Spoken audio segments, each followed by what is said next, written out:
the sky's the limit. Been there, done that, and have the scars to prove it. Who said Kiwis couldn't fly? I tried, nearly died, but I survived.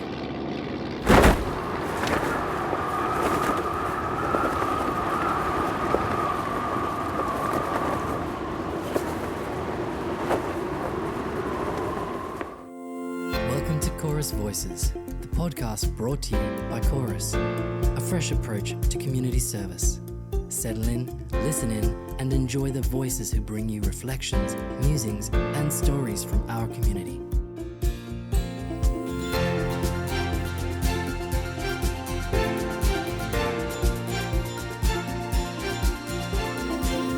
Hello everybody and welcome to this edition of Chorus Voices. I'm CEO Dan Minchin. And I'm Head of Brand and People, Lou Forster. Now Lou, today we're going to meet an amazing woman by the name of Billie. It's a story of survival, it's a story of leadership, and it's a story of being a really strong woman, and we wanted to bring this story to Chorus Voices listeners around International Women's Day. Sure did, and another couple of women involved. So our roving mic operator and interviewer Judith went out to meet Billie, and she also met Angela, who works for Chorus. So this is a story that really tells itself. So Lou and I are not going to say much now. We're going to start listening to Billie's story. Belinda, why did you decide to start jumping out of planes?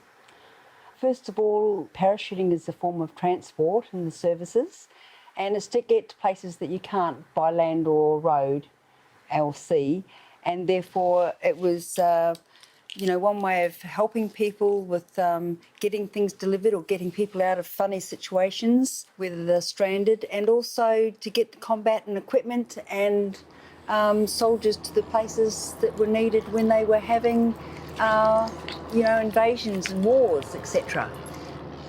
So it gave me a career possibility, and to show also that women were, like I said, just as capable of doing it as men were.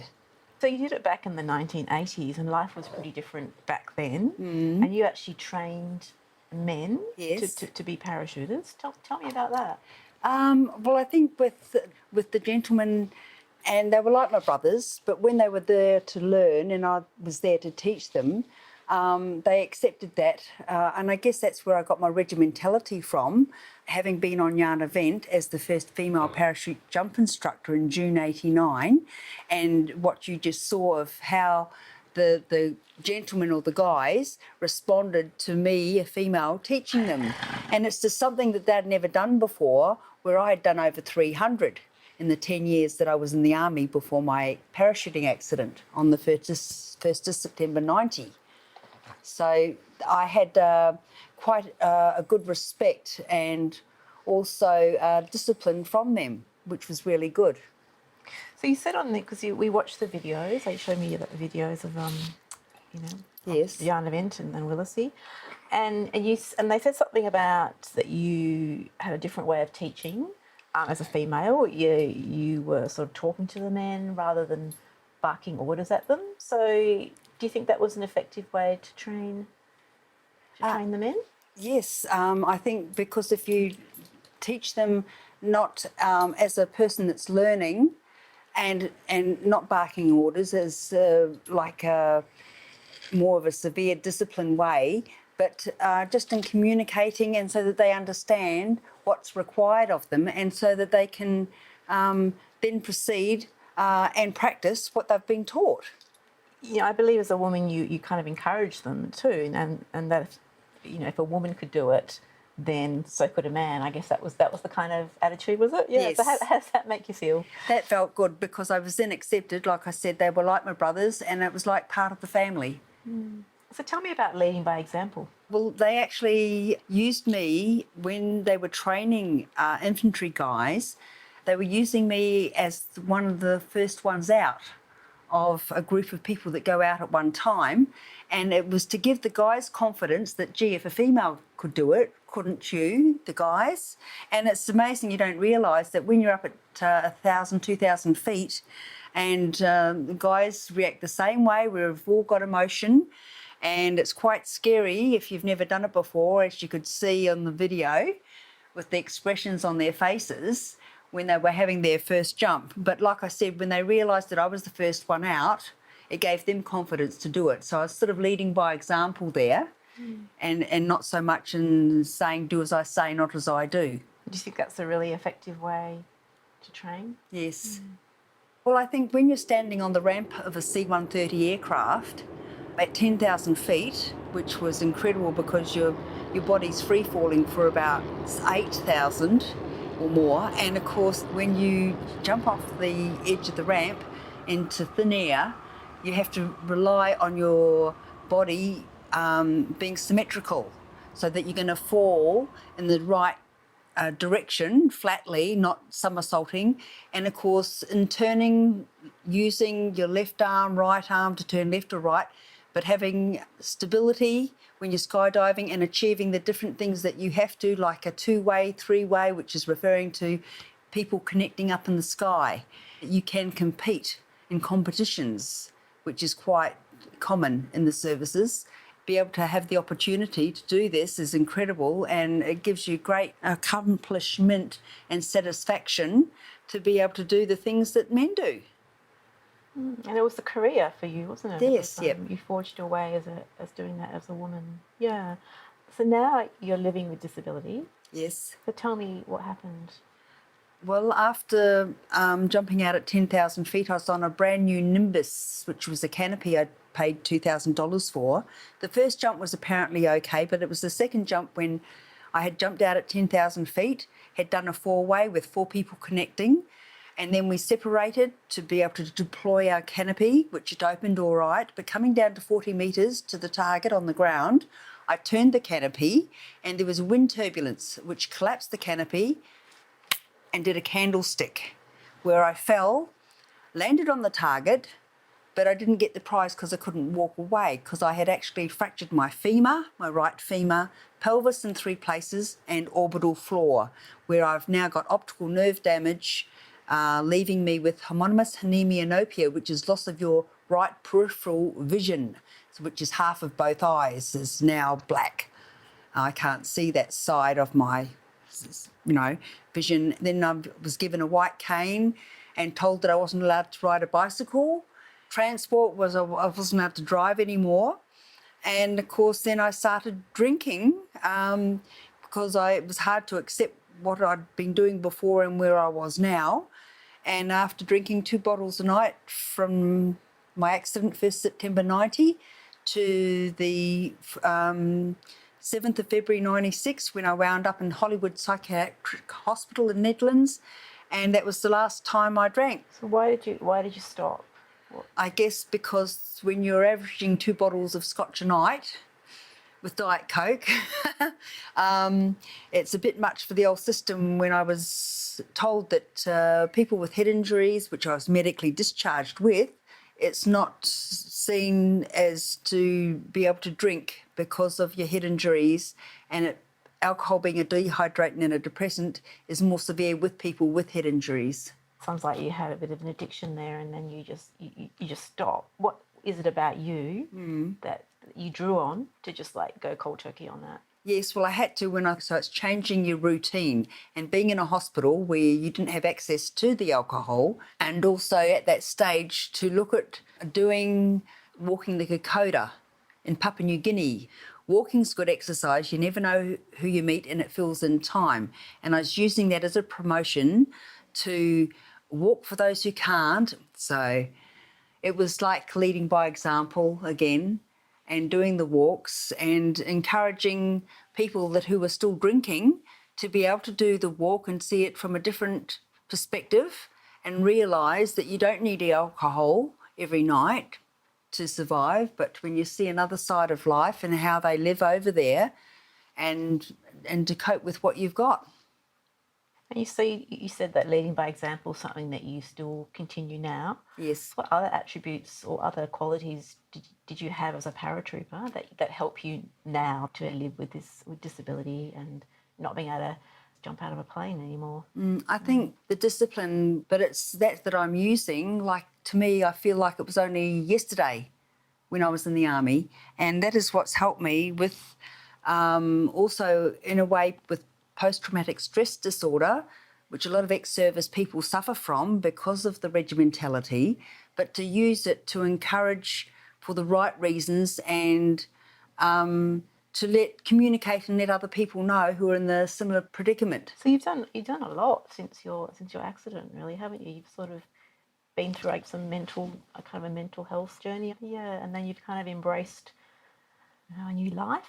Apart from having 2 hip operations, left and right hips, I now call myself the titanium lady or the nuts and bolts lady. And of course, I'm due to have my knee replaced. And the surgeons actually said you were a bit young to have this happening to you now. But when they realised that I'd done over 300 parachute jumps, with some being with 70 kilos of combat equipment, to get your military freefall licence, it just shows you that your body can only take so much. I imagine now, you would have been very independent back in the 80s, and now you need to ask for help. Yes. How does that feel? That's the hardest thing to do, because the independence was that you're, capable of doing everything yourself. It was a hard thing to ask for a lot of ex-service people to ask for help. It's incredible if you can get the courage to do so, and if you don't ask, you won't know. And I know you've done some, was it tandem? Yes. Tandem jumping. So tell me about that. Yes, Yeah. I did 3. The first one was up at York, and of course it cost me over $300 when I used to get paid to do it. Apart from that, it was the experience of having someone like the tandem master on your back, and also controlling when you're practicing to jump out of the plane, and actually then when you do jump out with someone on your back, just relaxing and trying to keep your equilibrium balance as you're skydiving towards the ground, and doing exactly as the instructor behind you is telling you to do. It was really good. It was like falling off a bike and getting back on it. I mean, you would have been in charge before, and now you've got this person who has to jump with you and let them have control. How does that feel? It was hard, and that's part of losing your independence, I guess, in a way too, but then accepting what you've got and continuing it, as best you can with what you do have. But you've got to put your mind on what you're doing and where you're going, and getting your own little goals, establishing a little routine for yourself that you're happy with. And so that other people, if they can see what you're doing, can, again, lead by example. So like I said about this walking and talking, which is good, keeping fit. And tell me about trust. That's a hard one, and it's a bit hard to talk about it, but I'm doing that now. Communication, and also being able to talk to people, which is a hard thing to do, whether they're on the same wavelength or they're interviewing like you are now, which is being able to tell your story, and we've all got one. And that's in trust in itself, is to talk about everything and anything and not have anything to hold back. What have you got to lose, if you don't tell your story? And I might say that it's about, unfortunately, an attempted rape I had. And so therefore, after bottling it up for so long, be able to just talk about it. And that's the thing that it had affected me with not trusting because of that, which takes time, and like I said, someone to be able to talk to about it, a psychologist. And with PTSD, which is all related with it, apart from a lot of ex-vet and vets, and some of them committing suicide because they're not able to talk about it. Again, trust.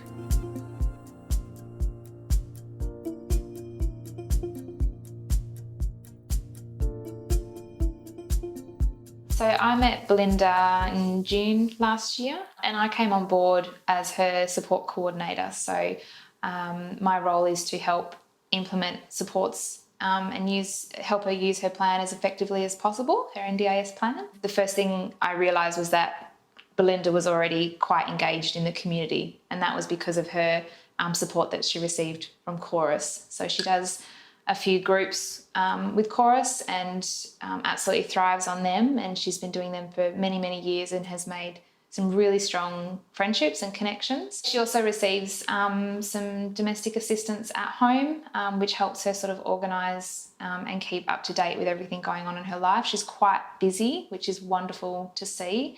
and she has a lot going on. So she's very independent, but Chorus have been giving her that additional support to make sure that that remains the case. On Mondays, we have Life Club at Bortello Park with people with disabilities, and it's just getting us all together and being able to relate to what we've all got because we're all in the same boat, so to speak. And then, of course, on Thursdays, we have Luncheon Club where they pick me up, and then we go to different places, dwelling up, doors full. It's amazing with having also the opportunity to mix sociably with other people, even though you've got a disability. So it's not out of sight, out of mind, as like they used to in the old days with people with disabilities, and it's giving us confidence that we can do as much as anyone else and have the same opportunities to do that. And so you've got 40% vision now, so how does that kind of impact on your life, just getting around? So you've got your assistance dog? Yes, apart from running into things, I've got a pin in my little finger, and also with the dropping things and running into things, which I do quite often, I've just got to watch where I go. But I've been here 20 years, so I'm familiar with where I am here. But that's when I go out, I have my white cane. I've been run over 3 times. Sometimes I go for a nice little something to eat. I had a gentleman also saying, "Oh, she shouldn't be in here. I'm allergic to dogs," saying, "And you're not blind." Because of that happening, I couldn't go in there.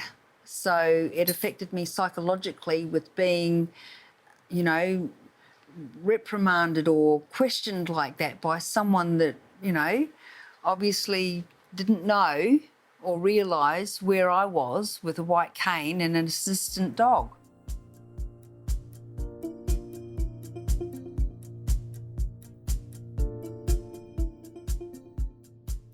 So you march in Anzac Day parades, do you? Yes, we're always the first ones up over the bridge in Mandurah, and sometimes a lady in a wheelchair who was a nurse. And to me, it was to be able to show that, yes, we're still here, and to be recognised for Anzac Day in respect to the ones that aren't here. When people are clapping, when you're walking over the bridge, it's an incredible feeling of, oh, wow, this is all, makes it all well worthwhile.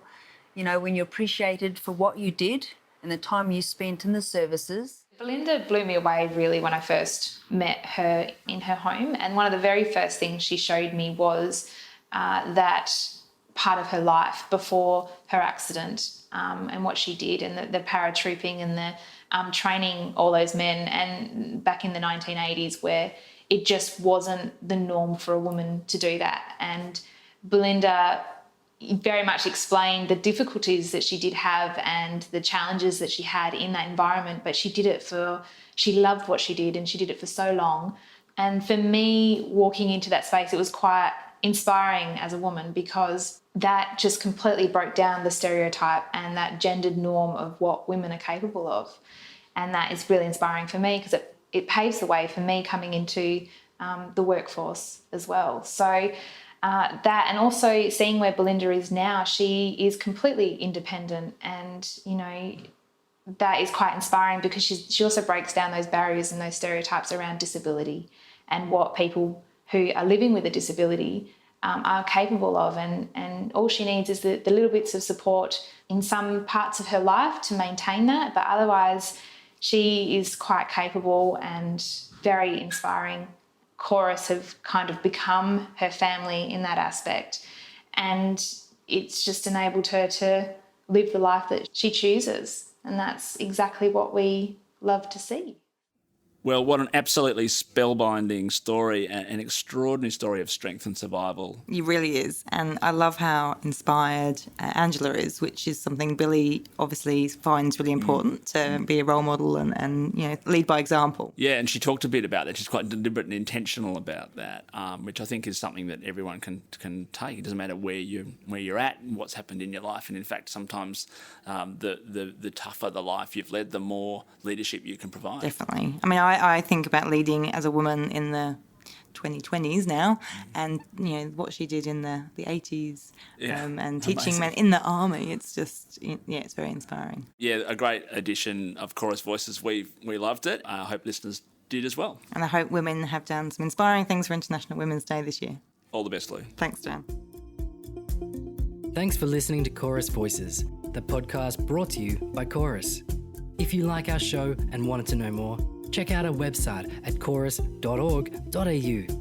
And please leave a review. We'd love to hear your feedback, and it helps others find us and enjoy the podcast as well. Join us next time for more inspiring stories and news from our community. Chorus, a fresh approach to community service.